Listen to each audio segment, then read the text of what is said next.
Sips and Stories would like to thank the following sponsors for your continued support.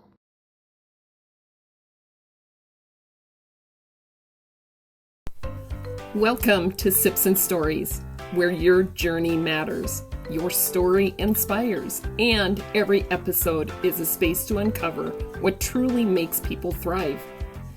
Join me as we dive into real conversation with amazing guests, each one sharing the moments, lessons, and experiences that shaped who they are today. I'd love to hear from you, too. What's your journey?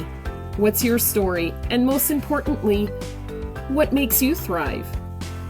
We'll see you on the next story.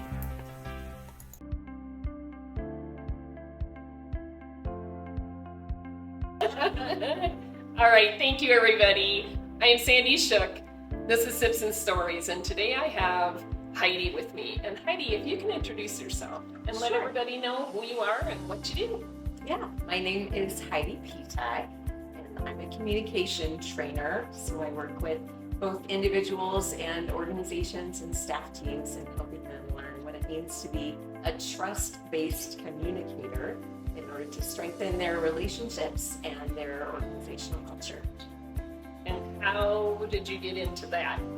I will go back to your history a little bit, but I'd like to know how you got into doing something like that.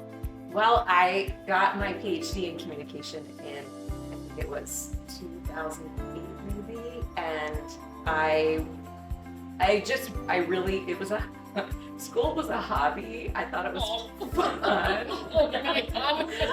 know, my kids are like, what? It was a hobby. It really was fun for me. At the time I had little bitty kids at home, and my sweet husband would let me go to the library all day on Friday, and he would... Oh, well, no wonder it's fun for you. You can get away. Yeah, so the library was kind of my happy place, and I really enjoyed doing research, and ended up getting my doctorate, and then went, well, now what am I gonna do? Because I just kept going through more school thinking, I don't know anything yet, and this is fun, and I want to learn more. So anyway, I ended up teaching for some different universities and teaching organizational communication and public speaking and different things like that. I had been doing public speaking coaching anyway before that time. But students often are in the class just for the grade. And they... Let me see you. How many other people out here are that way? Yes. Yeah, so they don't necessarily want to learn anything. They're really there for the grade and because their parents are making them. And so it would just kill me when they'd be like, so how many pages does this paper have to be? And I would think, well, however many it takes you to explain your position on this. So I just started feeling like, man, I would love to make an impact on everyday people and learn even for myself. What does it look like to apply these concepts to my own relationships and to my own life? Not I am learning this stuff so I can take a test and get a good grade, but what does it look like to apply all of this to make my life better and make the lives better of the people around me?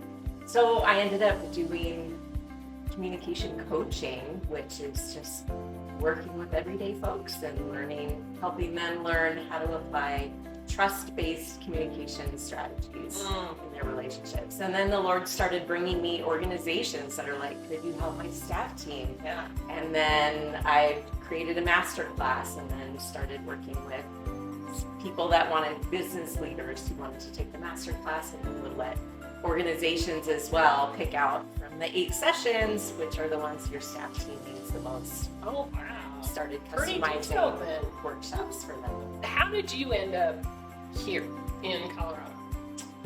We What was your history? Okay, so when you were little. Okay. Oh my goodness. Wow. Let's go We're back going a all little the way bit. back. Yeah. So I was born in Yakima, Washington, and then moved quite a few times growing up. Our family really liked adventure, and so we would say, what would it like to be to live there? What would it be like to No live there? way. So yeah, we were talking about risk-taking earlier, and my family was a risk-taking family. So Wow. we lived in Phoenix for a little while, Arizona, and then we moved up to Oregon. I lived in 3 different places in Oregon, and then we moved to Washington, and I lived in Spokane and So kind of like West. all West Coast, and then we moved to Southern California, and I lived a couple of places in Southern California. Then we moved back to Oregon, and then I went to college in Northwest Arkansas, and then lived there for a while. Okay, you have to explain that. There's a really great little school called John Brown University. My dad went there, Okay. and I heard about it all growing up. Oh, all right. And my sister and I were super I mean, not that I have close. anything against Arkansas, really. But I it's know, like you're but it's all kinda West crazy. Coast, and then all of a sudden you're, what? Right, I know, yeah. Yeah. But I had heard about this school all growing up and thought, wow, well, that could be a great school. I had heard great stories about it from my dad, how he had gotten a degree in broadcasting from there, and I thought, ooh, broadcasting could be fun. It was actually because my sister wanted a degree in corporate community wellness. She was 15 months older than me. We were super close. She was blonde and I was dark, and we were like the opposites. And she found that this school, John Brown University, was one of the only schools in the country that had corporate community wellness. So she's like, well, I want to go. Okay. This is when she was in high school. She decides this is Yeah. Is it because of what your dad was involved in? No, I mean, how do you come up with that idea of? I mean, seriously, I was like, what am I good at? That's what my thing was. I didn't know where am to I go good and at? what to Yeah. do. Yeah. Well, my sister had started working at a fitness center, and she had been a CNA before that, and then worked at a fitness center. Really enjoyed fitness training. She worked in at our college. I think it was at the community college where we went. I think she was helping in the fitness center there, and just really enjoyed that, and thought, wouldn't it be fun to work with corporations and helping them integrate fitness into their corporation? So that's what the degree was. And see, that still would not be my idea in high school. I know. Let's just work for corporations. Yeah. I'd be like, Right? and of course I'm like, I'm good at numbers, accounting, and I'm good at, putting things together. Right. So, yeah. It's one of but those jobs that you're like, that's well, that's really kind of obscure. And so then you ended up in the communications realm as Well, because I looked at everything the college offered, and I had done some work in, trying to remember, at the high school that I went to in Portland. I had done theater for years and years and years. I'm an old theater girl and loved that, and really. Do you still do it now? Sometimes, yeah. Really? I still integrate it sometimes in what I do. And I like to integrate role plays and different things. Not everybody loves those, but I make them very safe. I ask for volunteers. I don't. Oh, okay, call that's on the safe part, you guys. But people have fun with it. Yeah, so I do integrate it some. But broadcasting was one of the things that was on the list as a major, and I thought, ooh, I would enjoy that. I would enjoy radio and television, and had done some work with some TV work before that. So I got a degree in broadcasting, worked in television production for a while, got to work in New York City at a TV station there, cool. and really thought I was going to be a foreign correspondent. But, and my life took a bit of a detour. Okay, was that because you met your husband, or? No, so when I was in New York City, How long were you in New York? I was really only there for a summer. It was a summer internship with the International Radio and Television Society. I worked for one of the news stations in town in production, and we went out on a shoot that there was a cameraman and a reporter, and I was like the grip that was like carrying the bags, because I'm just trying to learn. I was an intern, trying to figure out, is this the way I want to go? And there was an apartment fire, and we went to go shoot a news story of the apartment fire. And the people that had lived in the apartment were standing out front with nothing. and they were absolutely devastated. These just precious little families holding their kids, and my heart was broken. And I was standing next to the cameraman, and the reporter was right in front of them, and they're shooting some B-roll of the families and things, and he's about to shoot his, story of it. And he said something that changed the trajectory of my career. Really? He goes to the cameraman, he said, "Zoom in on the tears." Oh, yeah. And when he said that, I thought, if this is television news, I want no part of it. Because I want to go hug those people. I want to go pray with those people. I want to go find ways to help these people find housing. I don't want to just zoom in on the tears and report on a story. Yeah. So I went back to the town where I was living in Northwest Arkansas. My parents had actually moved out there. Oh, okay. So you drug them along. Yeah. Right. Good for you. So or they just didn't want to be. They wanted to your be sister with was my there sister too? and I. Yeah, they wanted to be close to us. Yeah. Yeah. So I was living in their house, trying to work in temp jobs. I think I worked for the Walmart printing, mailing, and distribution center, where I was folding green boxes all day, and my hands were green at the end. No way. Really? Yeah. Oh, they didn't give you gloves, huh? No. And I realized this is not what I want to do. Yes. You didn't see a career in that? Come on.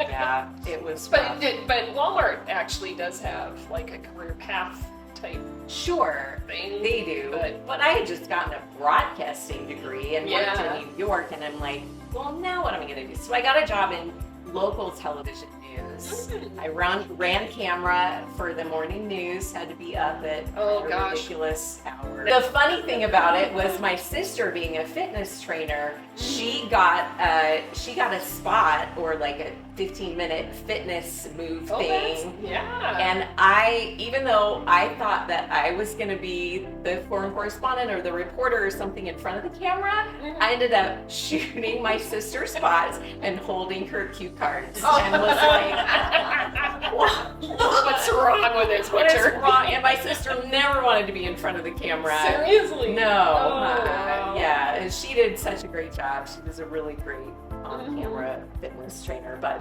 such irony. It's just funny. Yeah. You're like, I'm holding your cue cards. But I'm sure you were cute doing it. Well, I don't know about that. I was probably like, really grouchy look on my face.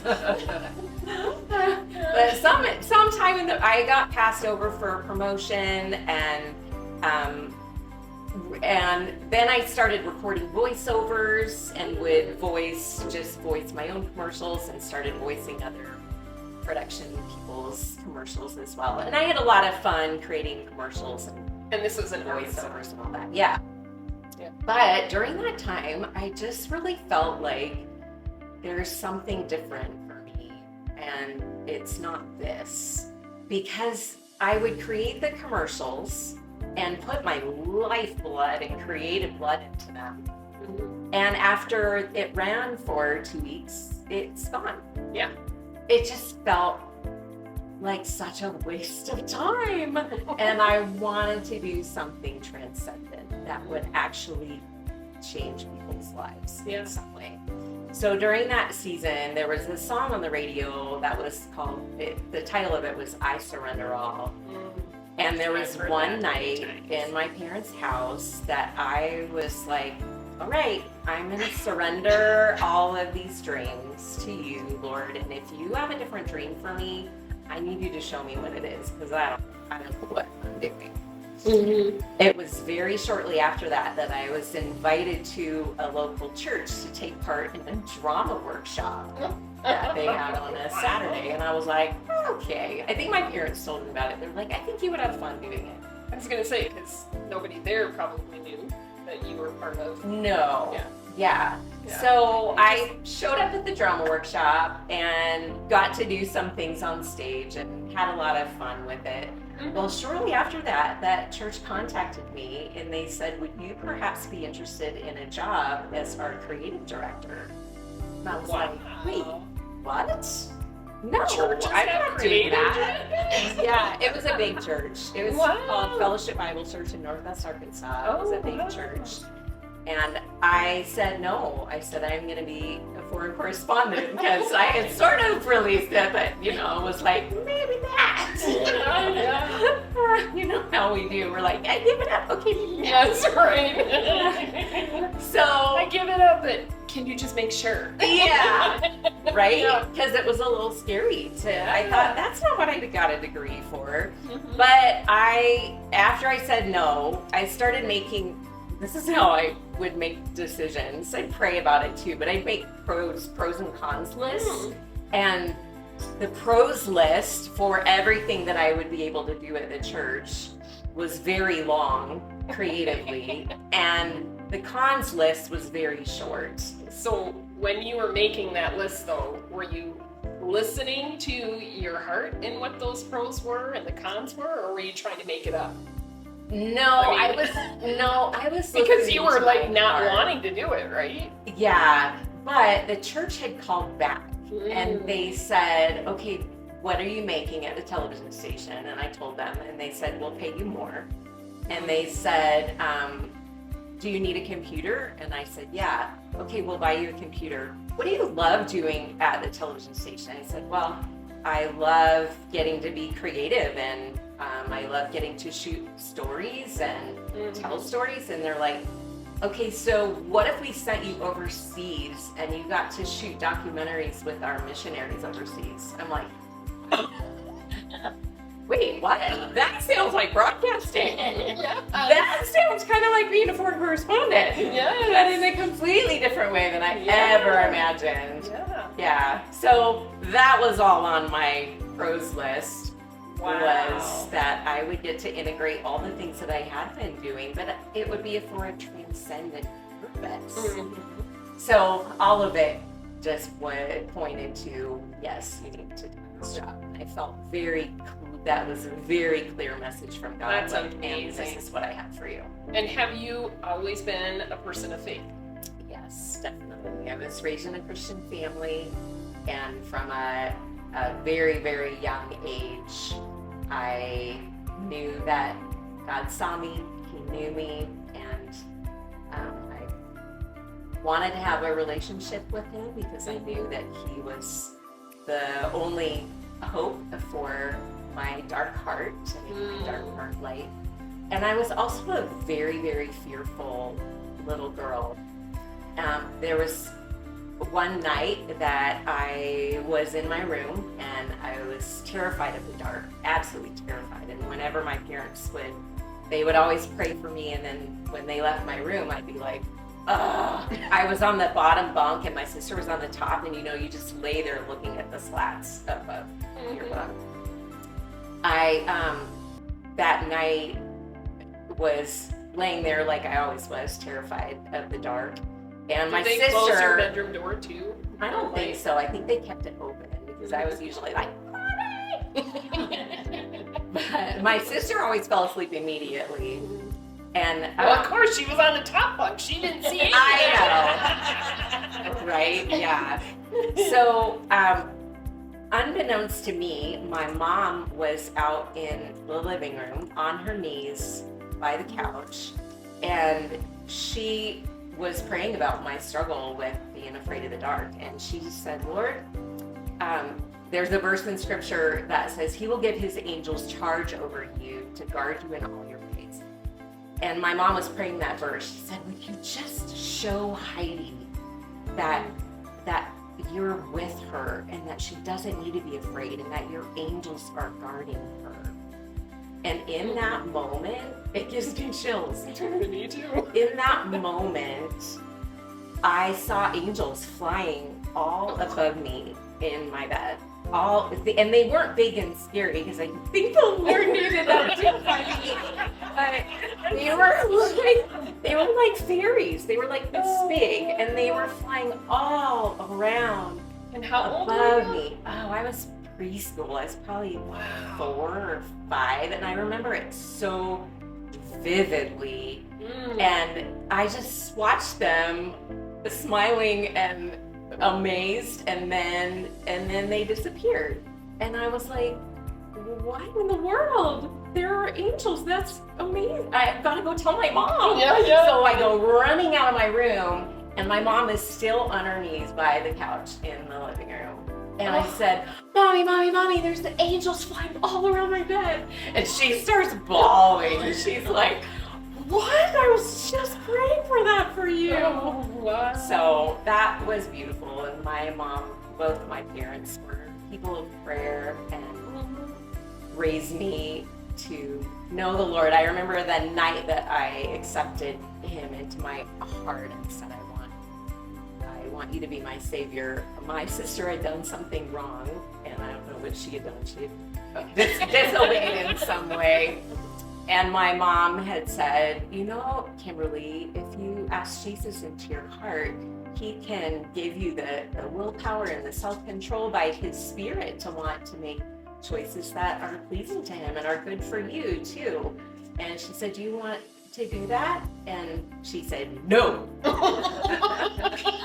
And I was in the same room. She was putting us to bed, and I was in the same room, and I said, I do, Mommy. And she said, what do you want to do, Heidi? And I said, I want to ask Jesus to be my savior. So she prayed with me that night.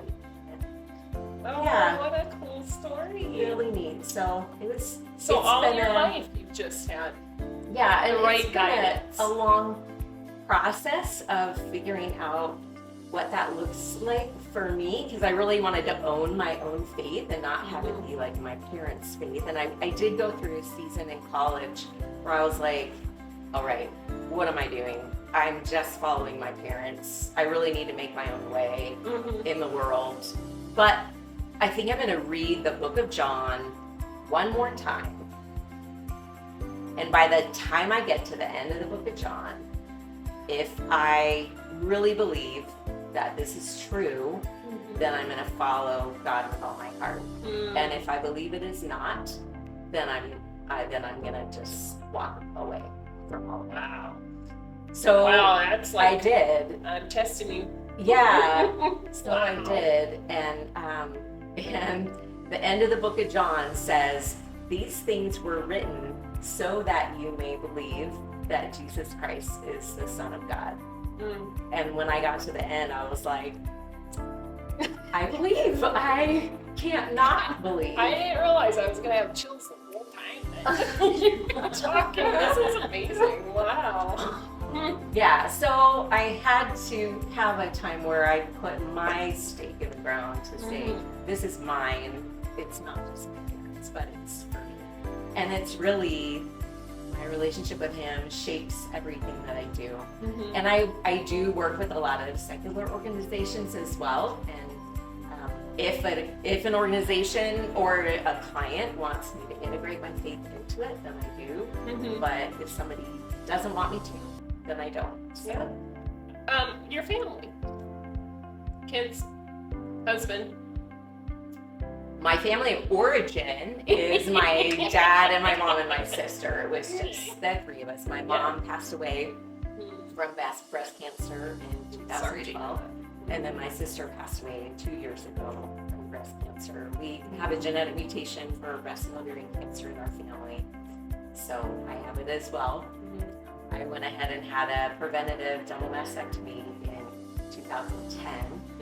I had an 87% chance of getting breast cancer. Wow.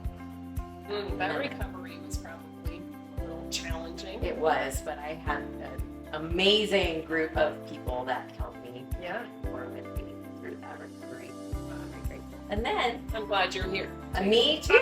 And then I got to walk so many amazing people through their breast cancer journey after that. God just brought me woman after woman after woman that they ended up having the same surgeon in the same hospital, and I got to be with them in the same waiting room where I had been and pray with them.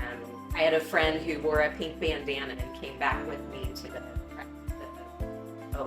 prep room, and then I got to be the one in the pink bandana Oh, yeah.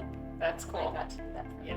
And you can encourage others to, at least put it out there that somehow that's a way that you can help.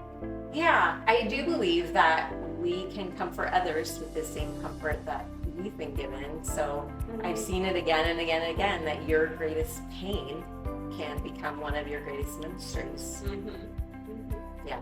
So my current family is I have a husband and 4 boys. We ended up coming to Colorado because my husband is a pastor and he was invited to come help pastor a church here. So he pastors.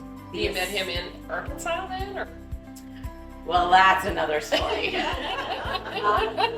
Do you want to share that? I will share it. Yeah. So currently he pastors the Ascent Church up in Monument. I'm the director of communication and director of women's ministry as well, part-time there.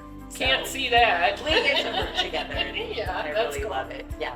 But we have 4 boys. Right now there's 17, 19, 21, 23, and they're all amazing guys. Yeah. I love them. So how I met my husband, I was working at the church that I told you about, and I had mentioned earlier when we were having our networking time that I was a really terrible communicator at different points in my life, and one of them was I was in charge of a drama team when I was on that church staff, and we were going to be doing this I don't remember, some kind of performance in the community, and there were going to be a huge audience, and I was the director of it, and just felt like nobody's putting their time to learn their lines. Nobody seems to care about this. And that's what I said. I was like, do you guys care about this? Because I feel like nobody here cares. Yeah. And you guys are just mailing it in.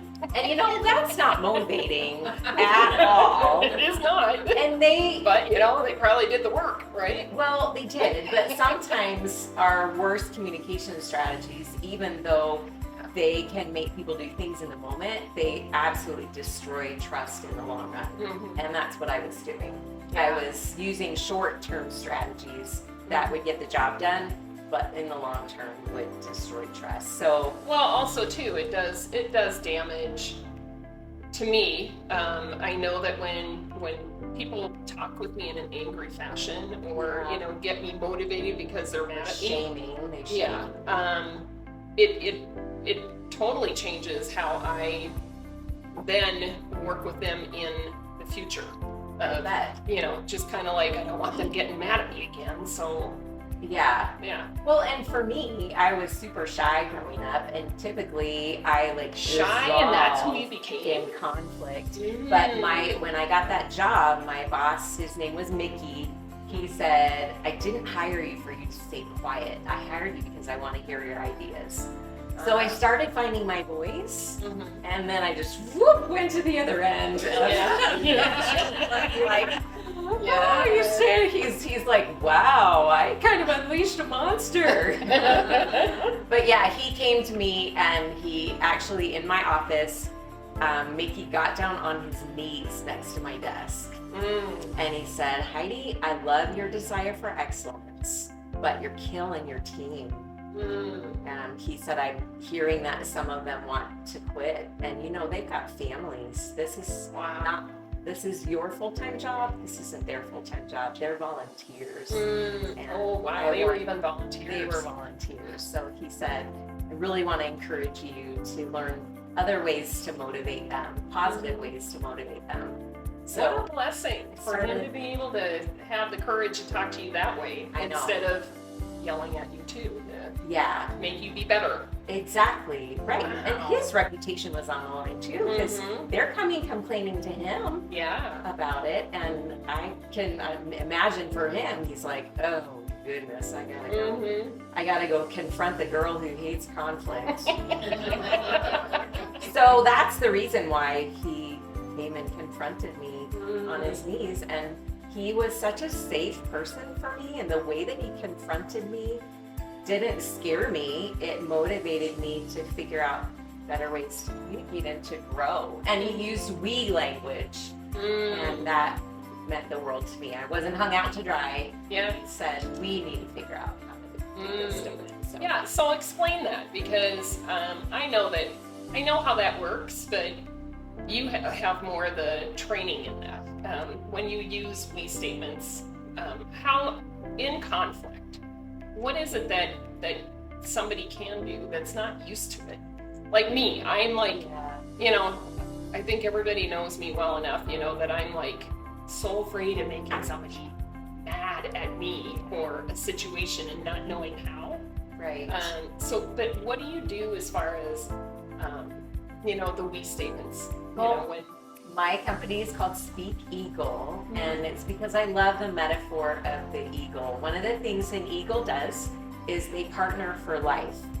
And I think about that with the we statement, that if I have to confront somebody, I want them to feel like I'm coming alongside them and we're sitting next to each other and we're tackling this problem that's on the table right here. It's not you're the problem, this is what we're tackling together, and we're gonna work together to come up with solutions, because I believe the best about you, and I know that you want this too, because usually I find a goal that I know that they want too.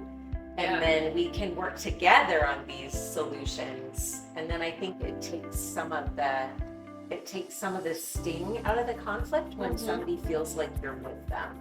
Yeah, and that's the we statement. When you work with teams, what's the size of teams that you actually do work with? And then how do you talk with each person individually let's say a project and it needs to get done and it's not moving. I mean, I'm assuming that that's kind of what you do, is you roll on in and you kind of like go after each of them, not literally, but I don't know. Well, typically it's that an organization, just a leader, especially of a team, and that it could be a team of, I've worked with a team of just 3 people, and then I've worked with a team of 50 people. And I have them take an assessment first so they can kind of figure out what are my typical strategies, and it assesses the way you communicate in each of your important relationships. So you assess 5 relationships, someone above you, someone on your same level, and someone below you. And so they're taking an assessment of how they communicate in each of their relationships. And then each person is then coming in with some knowledge of the way that they communicate. And usually a leader is just really wanting to train their team and give them the tools and resources to navigate difficult conversations on their team and with them. Yeah. And then also with their customers and stakeholders and donors and volunteers as well. So giving them the tools to be healthier communicators, because our business is, the core of it is the way you communicate. Yeah. Well, and is it something that you went back to school for because you love school? I still don't understand why, but is it something that you did go back to learn how to work with people that way? Sort of. I was really curious about how persuasion works, and that's what I wanted to study. But then a lot of my dissertation was on rhetoric, how the language that we use when we disagree with someone, and what's the language that we use that invites more conversation, and what language shuts the door and makes somebody walk away and not want to talk to you anymore. Yeah. And then I was asked to speak at a conference on how to have difficult conversations, and was like, what? I'm terrible at them. So that made me start studying how to have difficult conversations, which is how I ended up writing the book. Wow, yeah. Let's bring that up. Yeah. I'd like to. It's called Say It Brave, Wisdom and Faith for Tough Conversations. You can get it on Amazon. I am working on a revision to it, but it's really the core of the Speak Eagle model, and I have 3 fear-based communication strategies and 3 versions of the eagle that are the trust-based communication strategies. Oh, do you want to share with those 3? Sure. Yeah, so it starts with an assertiveness continuum, and we have the turtle is the most passive here, the fox is passive-aggressive right here in the middle, and then the bulldog is the most aggressive here, and those are our fear-based strategies. The turtle is afraid of rejection, The fox is afraid of exposure, and the bulldog is afraid of failure. And when we are driven by those fears, those are where our most unhealthy communication strategies come from that dissolve trust in a relationship. And then our eagle strategies are a thoughtful eagle. That's kind of when the passive turtle starts to find their voice and find their trust. They become a thoughtful eagle. The fox becomes a strategic eagle, and the bulldog becomes a courageous eagle. So you keep all of your God-given personality and who you were created to be, but we're just channeling it and being driven by trust in the way we communicate instead of being driven by fear. Well, I want to know more too about how you bring the faith-based into what you do, because I know that with secular you can do both. But how do you do that so it's not? Let's just say you're in a room of 10 people, and you've got 2 like strong believers, and others are just kind of like, really, we're gonna go there? I mean, how do you just kind of observe the room, read the room before you? Well, I usually talk to the leader, and I find out how is your team. Is there anybody on your team that has church hurt or has pain from their background in some way? And then I want to be really careful with that this isn't about religion. It's really about finding your true value and realizing who you were created to be and showing up as the very best version of yourself, which I believe that's the way God created you. Yeah. He created you in a very specific way with a specific purpose, and He's given you the opportunity to use your communication to strengthen your relationships and to strengthen your teams. And I think that's what, even when I'm in a room, there are times that I can be uncomfortable too, where it's like, trying to go, oh, how do I kick them under the table? Right? Sure. Yeah. But I think it's about being sensitive. I think asking really good, curious questions. I think one of the things that's transformed my relationships and my marriage especially is not asking why questions. Not saying, why are you late? Or why didn't you take out the trash? Or why? We could live our lives asking why questions, but those questions don't invite conversation. Yeah. Because they're not actually questions. They're actually statements. And usually they come with a judgment or an accusation. So I worked really hard in my relationships to not ask why, but to ask, so tell me more about that, or help me understand that, or what do you think motivated that, or how's that sitting with you? There's so many creative ways that we can ask questions rather than asking. Well, when people think that they're already in trouble when they walk in a door, I know that all relationships, none of them are perfect. So when they're kind of gingerly walking in a door because they're late or they didn't do what they said they were going to do, how do you? What are some of the ways that you can address that so that it doesn't end up in a big, huge argument? And if it does, then how do you back yourself out of that? And I think that's in the workplace too. Right. It's just kind of like you can just make a judgment and I don't know. Well, I think you have to start really broad with your questions first, which is, are you doing okay? That's a big, broad question. And usually people will get into what they're feeling, like, yeah, I'm okay, I just feel terrible, I'm late. And then I just express my heart, which is, yeah, I missed you. Aww. Instead of, yeah, I've been sitting here waiting for you for the last 20 minutes and you just completely wasted my time. But if I can say something like, like my husband is late, I can say, yeah, I've been missing you, I'm glad you came. And that sets a totally different tone than the, where were you and why are you late? Yeah. And you've learned that through the years? I've learned that through the years. Yeah, because I was a pretty insecure person and communicated from that place of fear. I was a turtle. I'm still a turtle sometimes, and I can be a fox and a bulldog at times as well.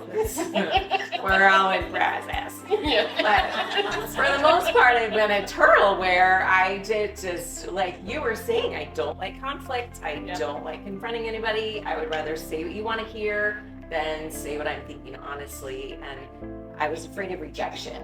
Mm-hmm. And for me, where my faith comes in is I had to really talk to God about it and realize that he was saying, oh, but Heidi, I've completely accepted you because you're covered by the blood of my son. You're under that umbrella and you are fully accepted and fully loved. And even if someone else rejects you, that doesn't change the fact that you're accepted. Mm-hmm. And if my core is accepted, then I don't have to fear rejection, and then I can start to bring my whole self to the table. Yeah. I'm assuming then that because your husband is a leader of the church, how did you guys meet? Do you mind sharing? Oh, yeah, that's right. Yeah. Well, I was working at the church where I met Mickey, and he was a great boss, and I trusted him a whole lot.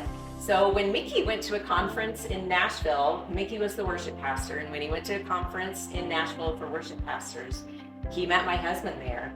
And they ended up just sitting by each other for a lot of different events and things. And finally, Mickey said, my husband's name is Brian, Mickey said to Brian, I know the woman you need to marry. Not, I know the woman you need to meet, but I know the woman you need to marry.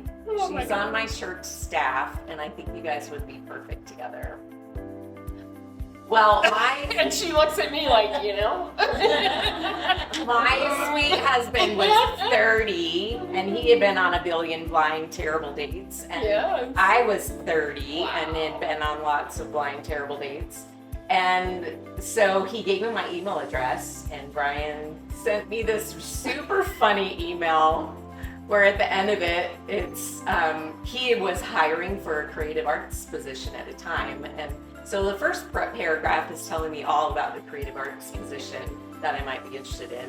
And then the second paragraph is like, actually, I was wondering if you might like to get cyber coffee sometime or something. Cyber coffee.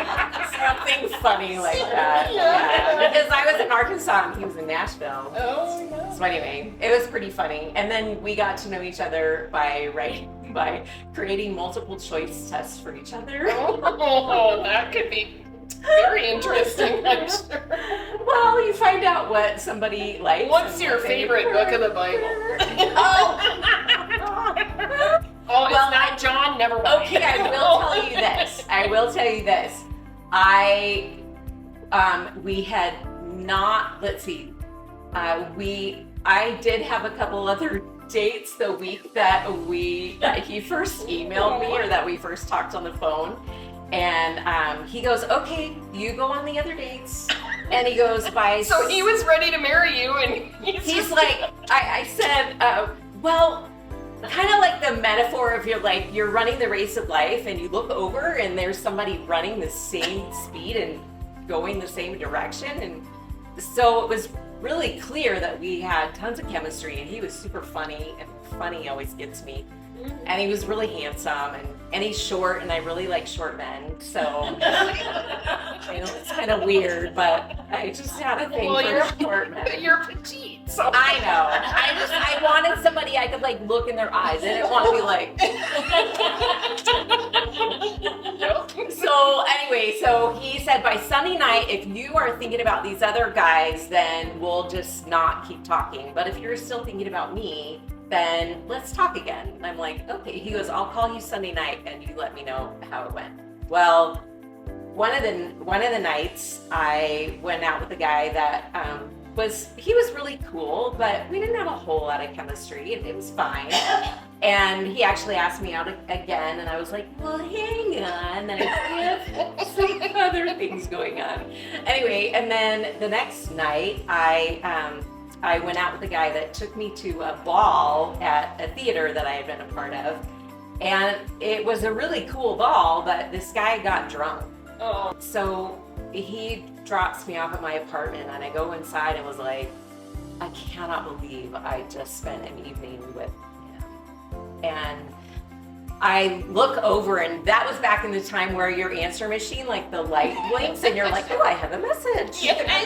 And so I go pick up the push the button or whatever on the answer machine to hear the message, and it is Brian reading Psalm 91 from Scripture, which says, "She who dwells in the shelter of the Most High will abide under the shadow of the Almighty." It's like the most beautiful psalm ever. And I was like, what am I doing? I just spent the evening with a guy that's drunk. And now there's a guy reading Psalm 91 on my answer machine. The choice was very clear. You could have just been hit over the head with a 2x4. Yeah, totally. So his first email to me was February 16th. We talked on the phone for the first time that next week. We met in person March 8th. We were engaged by April 27th. I moved to Nashville the end of June and lived with a family from his church down the street. Wow. And we got married September 1st. Oh my gosh! Yay! And that was just because he was told that he needed to marry you. Yeah. Of course, it wasn't just him that was, your boss, that was Mickey that was telling you. But it all goes back to trust-based communication. Because Mickey communicated with me in a way that made me trust him. And so when Brian said, he sent me the email and said, I met Mickey at a conference, I was like, oh, if it's Mickey, well, I think this is meant to be. Wow. I can't say that I've ever done that before. I've known somebody that has listened to somebody else that says, this would be really good for you. Yeah. Wow. But our marriage is really sweet and super fun, and he's still super funny. And he's very adventurous. He just climbed Machu Picchu on Tuesday. Wow. And he climbed Congratulations. Rainbow Mountain today, which is a 16,000 foot mountain, I think. Yeah, so. What was Brian's first song that he played for you on the piano? Oh my goodness. Yeah, my husband is a pianist. He plays for Wired Station. He's their keys guy. He actually wrote me a song that he played when he asked me to marry him. Wrote me a song just for me that had my name in it. And so that was one of the very first songs he ever played for me. Yeah. So he's an amazing, amazing musician. He's one of those people that you're like, wow, how do you do that? Because he can play absolutely Just by anything, ear. from music or by ear. He can play anything. He's so gifted. And what about you? I used to play the piano, and then you heard him, and you're like, never mind. Yeah, and then I realized that there are very gifted people, and then there are people that try really hard. And I was And the you're somewhere in try between. really hard, person. And then I found, I can be the narrator. I'll narrate. So the fun thing is we have gotten to travel some, and there's times we've gotten to do really creative things, and he'll play the piano and I get to act something out and be the narrator, and I'm happy doing that. That's great. You have a very inspiring story, Christian story. So this is a faith-based book, the book that I wrote, and I didn't talk in here necessarily about how I met the Lord, but I talk a lot about my communication transformation in here, because that's kind of the process by which he's taught me to trust him, is been in my communication. Because I was a very fear-based communicator when I was younger, and this is chock full of the scriptures that have meant the very most to me, and the character of God and who he is, that he is the acceptance giver, he is the heart changer, and he is our shame taker. And that's the heart of this book. So Heidi, be 3 work-related spaces that you would like to be with your 2 years? Let's say 5 to 10 years. Well, I just am in process now of working with a coder to code my assessment. So it's now an online assessment. And my hope would be that organizations would want to have their people take the assessment to learn more about how they're communicating, specifically in these different work relationships. And then I could do training based on that with them. I love working with benevolent organizations like Habitat for Humanity, and I've gotten to have some meetings with the Salvation Army and with organizations that are doing incredible work in the community. They might not be outwardly or outspokenly faith-based necessarily, but they have a faith base underneath them. So I love working with those types of organizations, but I would love to work with church staff teams since I'm a part of a church staff team. I would love to work with churches. I would love to work with believers, especially who want to communicate differently. I feel like as a Christian community, and I'll speak for myself as well, that we have not done a good job of being healthy communicators in the community with our children, with our families. We have so many kids that are choosing not to go to church and not be a part of faith anymore because of the communication in their home. And then a lot of people have church hurt, and I think a lot of it is because of the way that Christians have communicated over the years. And that absolutely breaks my heart, because we should be the very best communicators in the world, because we represent our great God. And that's my passion and my heart. But I'll work with any organizations that the Lord brings me. So secular, benevolent organizations, and then Christian organizations as well. Is there anything else that you would like to share?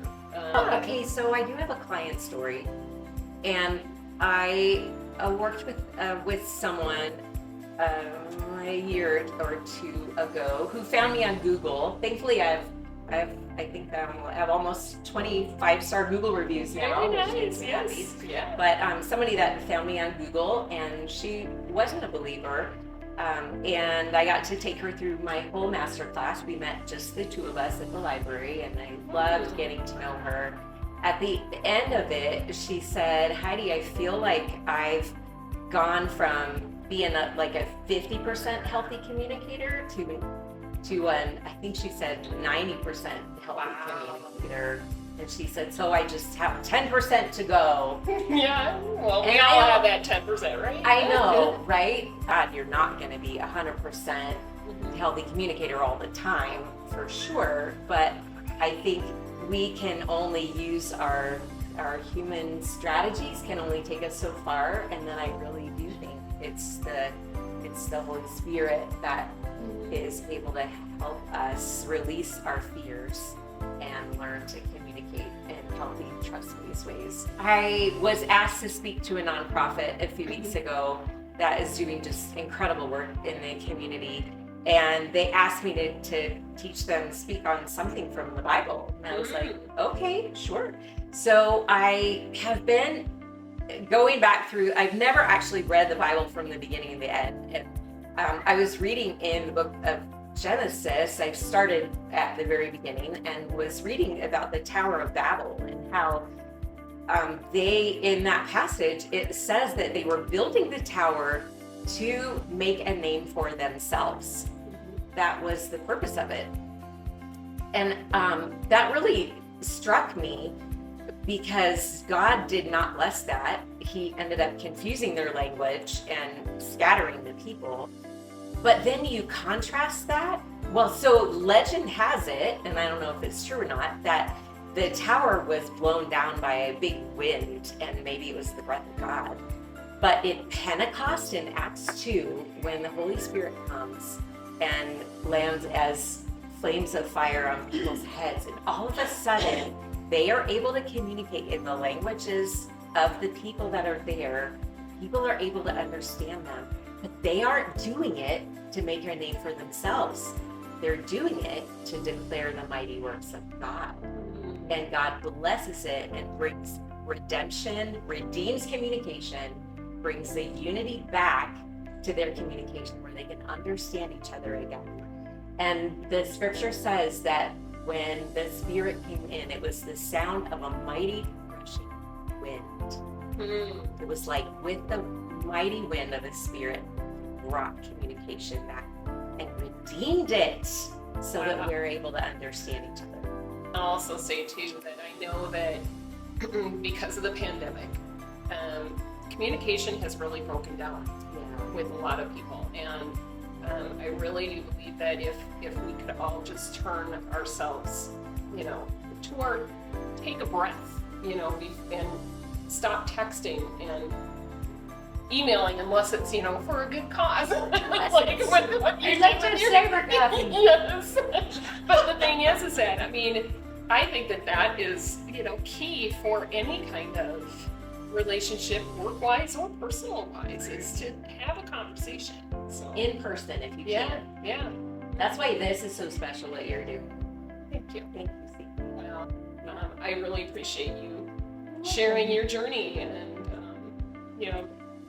where your faith is at, and I think that a lot of people can learn from you. So Thank you for having me. Yeah. I loved it. Yeah, tell everybody how to reach you. You can reach me at my website, which is speakeagle.com. Thank you, everybody, and we will see you on the next story.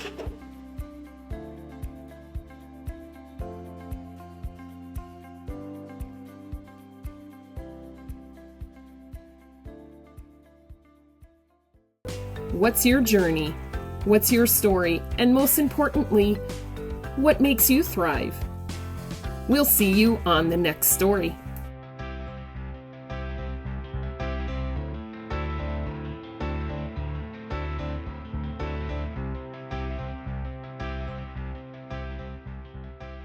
I was always stressing about when to bathe my dog. He was always getting so dirty and itchy after playing outside, constantly battling ear infections. But then, Scenthound totally changed the game for us. Now, I don't have to think about it. We go every month. They take care of everything. A bath, nails trimmed, ears cleaned, and teeth brushed. Plus, they do a wellness check at every visit, so I always know how he's doing. And the best part, he actually loves going. I swear he knows when it's Scenthound Day. If you have a dog, take them to Scenthound. It's the easiest way to keep them clean, healthy, and happy. DER Windows and Synergy Homes is your trusted partner in building, improving, and protecting what matters most, your home. With a commitment to craftsmanship and quality, their team specializes in new home construction, delivering spaces that are built to last and designed to fit your lifestyle. Beyond building, DER Windows and Synergy Homes offers a full range of exterior services to keep your property looking its best and performing at its peak. From expert stucco and custom stonework to durable roofing solutions, replacement windows, and efficient gutter systems, every project is handled with precision and care. Whether you're starting from the ground up or upgrading your current home, DER Windows and Synergy Homes combines experience, reliability, and attention to detail to bring your vision to life. DER Windows and Synergy Homes. Quality you can see, craftsmanship you can trust,